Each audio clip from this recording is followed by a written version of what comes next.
YouTube golf is becoming very popular, and it may seem really difficult to make those videos, but it's actually easier than you might think. I've been doing YouTube golf for about 1 year now, and I really wanted to create this video for those of you guys just starting out and share everything that I've learned on how to make a quality YouTube golf video. We've got a lot to cover in this video, but I will try to keep it as simple and concise as possible. I also wrote a companion guide for this video on my website, odyssey.net. You can just go to the blog section and then click on the one for how to make a YouTube golf video. I'll also put a link in the description down below. With that in mind, let's get to it.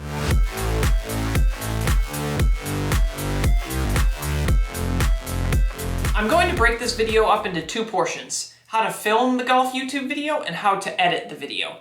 If you didn't quite catch something during the video, again, you can feel free to go to my website and check the written guide, as I'll have screenshots and descriptions of all the steps. Remember, if you guys enjoyed this video or have any interest in YouTube golf in general, be sure to subscribe because we are always making educational and entertaining golf content.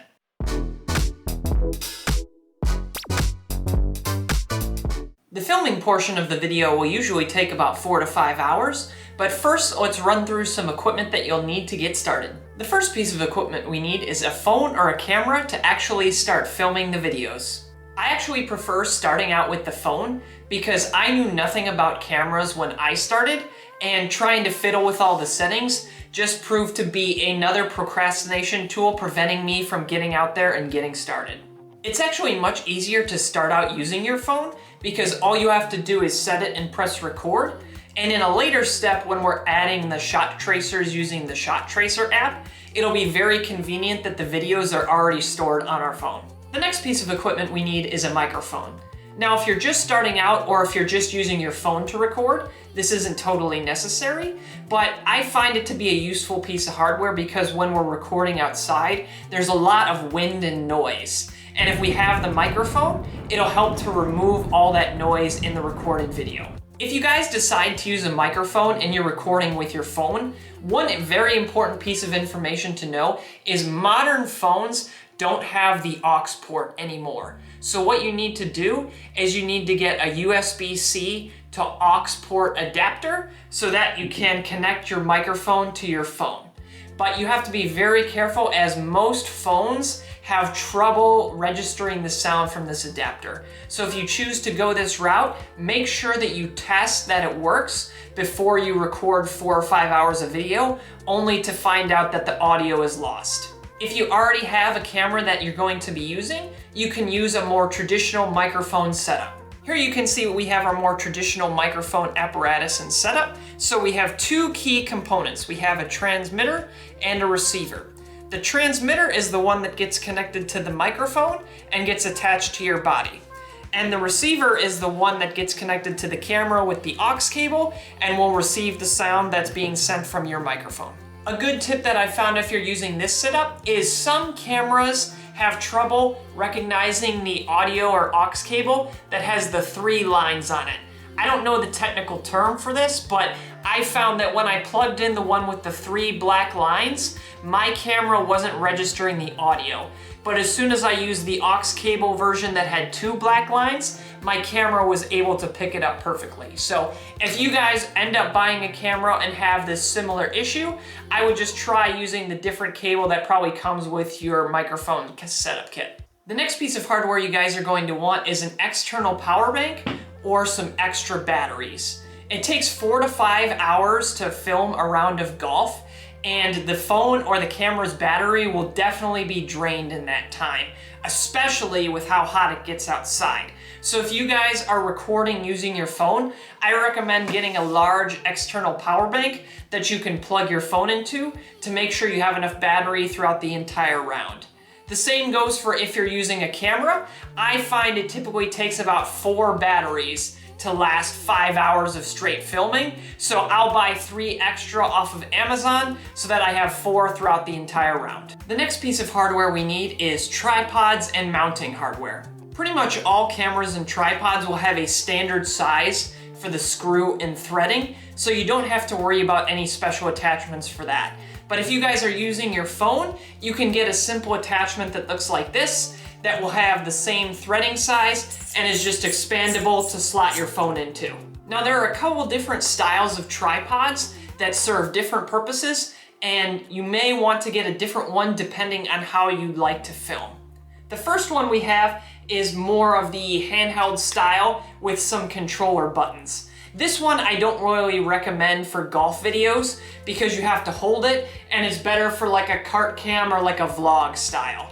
When it comes to filming golf videos, I actually really recommend using one of these two styles of tripod.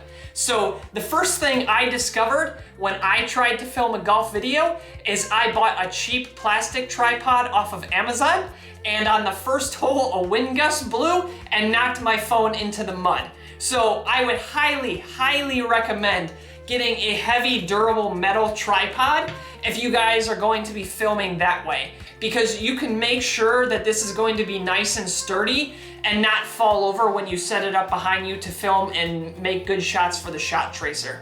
I started out filming my golf videos with a tripod like this and setting it up behind me, but what I found is that it's really hard to keep the pace of play filming this way.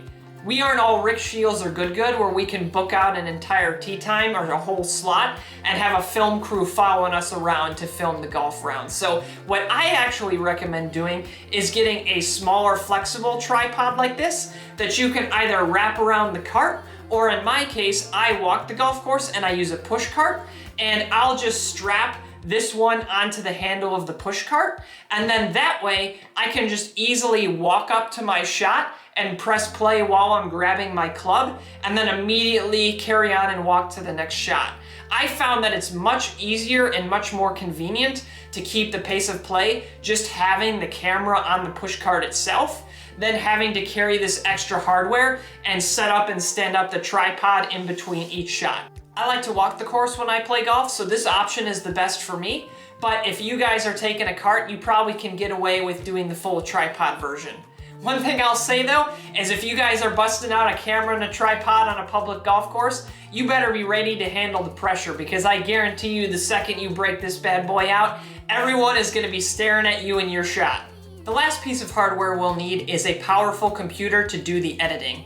The faster the better, but if you guys don't have a super powerful computer, it may just take a little bit longer to process the editing and output the final video. One little bonus tip I recommend for the computer is to get a very large external hard drive, because saving all these videos takes up a lot of storage space, but it's nice to have them available in case you want to use it in a future video as B-roll or for some other purpose for that footage. If you guys are only planning on creating YouTube Shorts or Instagram Reels, you could probably get away with doing everything on your phone, because all your videos are going to be in the vertical orientation anyway, and there's actually some really nice applications out there these days for doing film editing right on your phone.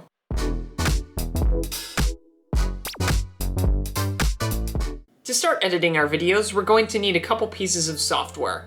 First, we're going to need a way to edit images, and then we're going to need a way to edit videos. Then there's a few other softwares I'm going to show you guys to add some secret sauce to our videos. As you can see, I switched to filming at my desk, and I'm gonna go ahead and go to tiny head mode so that you guys can see everything that I'm doing on my computer screen while I'm walking through these steps. The first software that we need is a way to edit the video. So I like to use a software called Camtasia from a company called TechSmith. There's a lot of other good video editing softwares out there, but I like this one because it's one that I was already vaguely familiar with. And if you look on the screen here, you can see that they have a perpetual license option. As I've mentioned in previous videos, I really do not like paying a subscription for software. I want to buy it once and own it. So this software is $300 for the individual perpetual license. You just pay that once and you're good to go for the rest of your life. Usually they run Black Friday or some sort of Christmas deals, so I believe I was able to get this closer to $200 when I first bought it.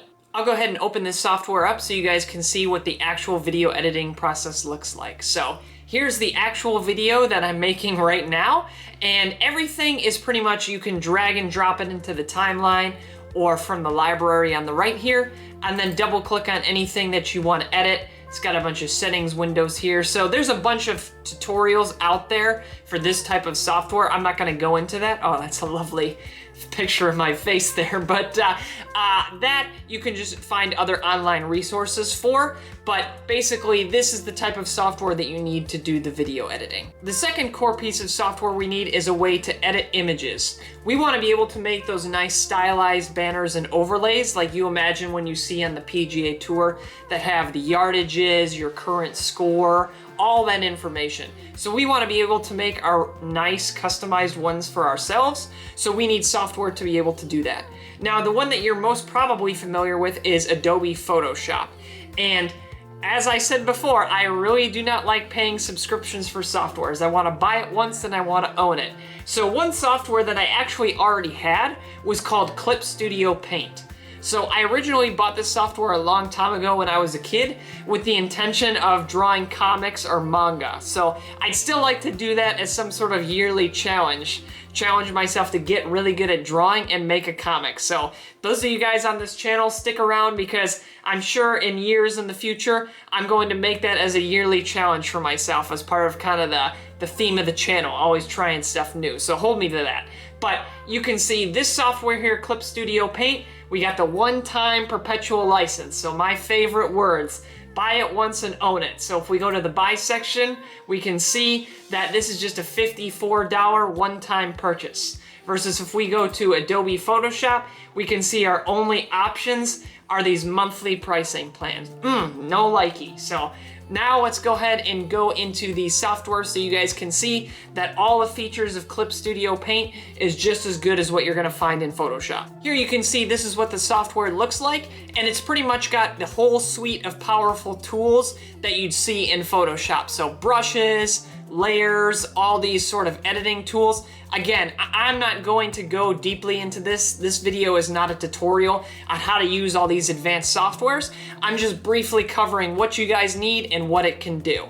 But as far as what this can do, anything that you're going to possibly need to make a golf YouTube video, this is going to be more than capable to handle. Now, if this is still too much for you guys and you're still looking for a budget option, you can actually use Microsoft Paint, or Microsoft PowerPoint is actually a really good one, because PowerPoint, you can do transparent backgrounds, which is really helpful, and making the overlays look really, really nice. So that's another alternative for you guys as well. The next piece of editing we need to do once we have all our videos and images is we would like to add shot tracers to all of our good golf shots. So I'm gonna go ahead and download the Shot Tracer app. It is only $5.49 off of the App Store. It should be available on both Android and iOS. So I just do it off of my phone here, but it is probably a little easier to work off of a tablet because of the bigger screen.